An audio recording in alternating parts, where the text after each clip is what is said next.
Здравствуйте всем! Сегодня я хочу продемонстрировать вам, как составляется предложение на казахском языке в настоящем времени. Но имейте в виду, это настоящее время, переходное настоящее время, так как оно может быть и настоящим временем, и в будущем времени. То есть в будущем времени вы просто добавляете подсказочное слово будущего времени. Например, завтра, послезавтра, через месяц, в следующем году и так далее.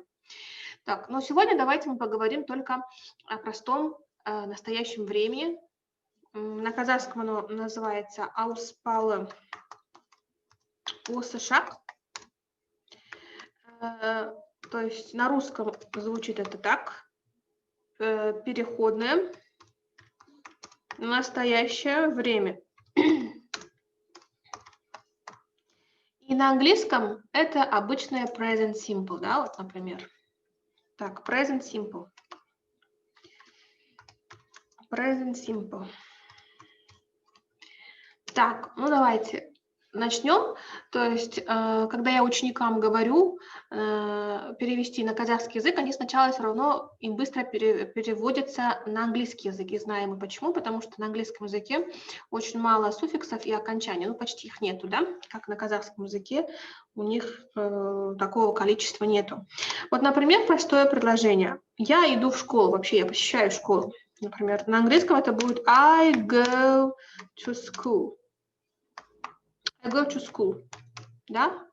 То есть я иду в школу или я вообще посещаю школу. Это present simple. То есть present simple показывает действия, которые мы часто повторяем, ежедневно повторяем, еженедельно, ежемесячно, или же можно сказать, что это наша привычка и так далее. Например, или вообще мы чем занимаемся, да? Например, I go to school, я понимаю, что это, наверное, ученик говорит, что он еще не работает, что он еще посещает школу, да? Так, на казахском, ну, на русском давайте скажем сначала, да? Это будет на русском. I – это я, go – это иду, to – это в, и school – это школу. Ну, порядок слов, как на английском языке, да, в русском языке. То есть на английском языке особую роль играет порядок слов. Это просто набор слов, которые стоят по порядку.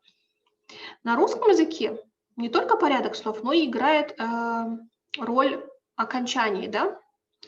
То есть на казахском языке то же самое, только порядок слов у нас как не в русском языке. У нас глагол всегда, то есть не глагол, а сказуемое. Сказуемое всегда стоит в конце предложения. То есть я, если попрошу перевести это на казахский язык, зачастую просто его переводят так. То есть я – это мен, иду – это бар, в школу – это мектеп. Это неправильно. То есть первая ошибка – здесь у нас слова стоят не по порядку. То есть на казахском языке сначала идет хозяин действия, это подлежащее, да, мен. Слово «иди» мы в конце ставим, потому что это сказуемое образовано, то есть выражено глаголом. Ну, мектеп – это понятно, да? То есть куда? В школу. То есть направление нам надо показать. Но сначала мы должны уяснить, что скелетом или основой предложения на казахском языке является подлежащее со сказуемым. То есть подлежащее со сказуемым всегда должны согласоваться в лице и в числе. То есть в этом случае у вас первое лицо, это мен, должен сочетаться со словом бар, иди. Так, как это сочетается в present simple, то есть в настоящем времени у вас будет окончание барамын. Но это обратно еще не полное предложение. То есть слово мектеп мы должны показать направление. А вот направления у нас нету предлогов на казахском языке. У нас есть только окончания и суффиксы, которые могут показать различные смыслы. Да? Но в этом случае мы должны добавить именно падежные окончания, да? Именно падежное окончание дательного падежа. Да? То есть дательный падеж у нас на казахском имеет гаге, хаке. Ке добавляем, потому что у вас п глухой звук. После глухого всегда идет к и мягкое е, да, микмен, миктепке, барам.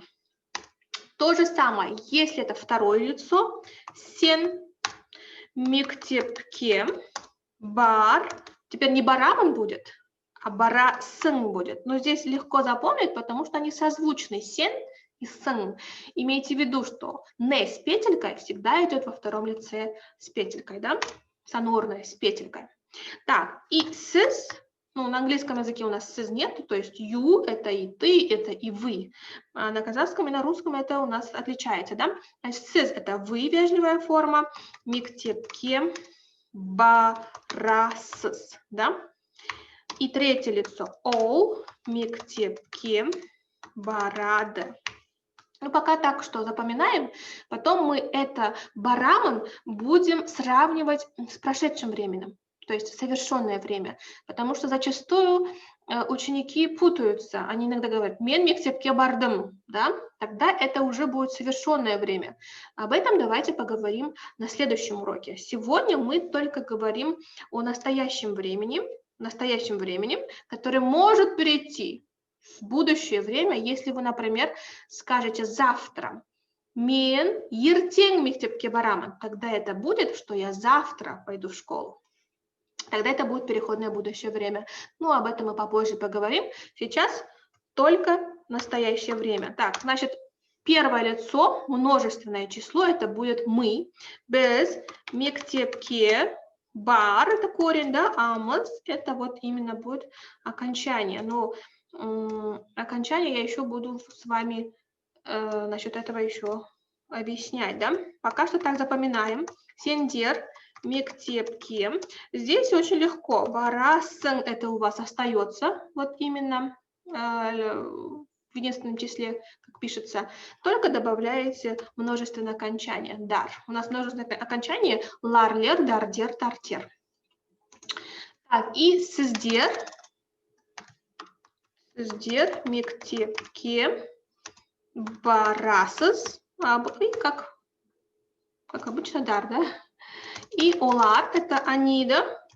Но здесь неизменным остается мектепке, нулевое окончание, парада. Все, ничего сложного нету.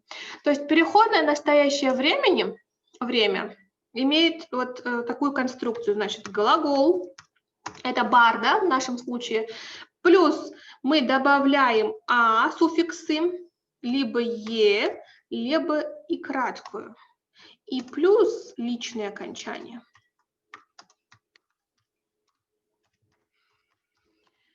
Так, в каком случае Вот в нашем случае добавили, потому что у нас слово твердое. То есть на казахском языке слова звучат гармонично, либо твердо, либо мягко. Но есть исключения, то есть их очень мало. Есть такие смешанные слоги, но тогда в этом случае мы смотрим на последний слог. Если последний слог мягкий, тогда мягкое окончание добавляем. Если последний слог твердый, значит твердое окончание добавляем. Твердость и мягкость слова – это зависит от гласных звуков. От гласных, не от согласных. Да?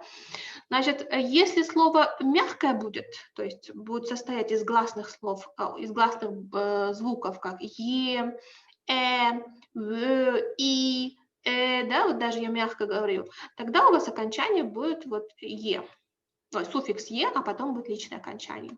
И краткую, когда мы добавляем? И краткую мы добавляем, когда слово у вас, вообще глагол заканчивается на гласный звук. После гласного у нас гласные не идут, то есть два гласных не стоят, поэтому мы и краткую добавляем, да. Например, сана – это считай, значит, санаймын – я считаю. Например, мен жүзге дейін санаймын, я считаю до 100, к примеру.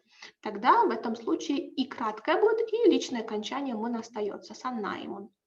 Так, ну, я надеюсь, что вот это переход на настоящее время вам понятно, да, теперь стало. Ну, на следующем уроке мы разберем прошедшее время. Все, до свидания.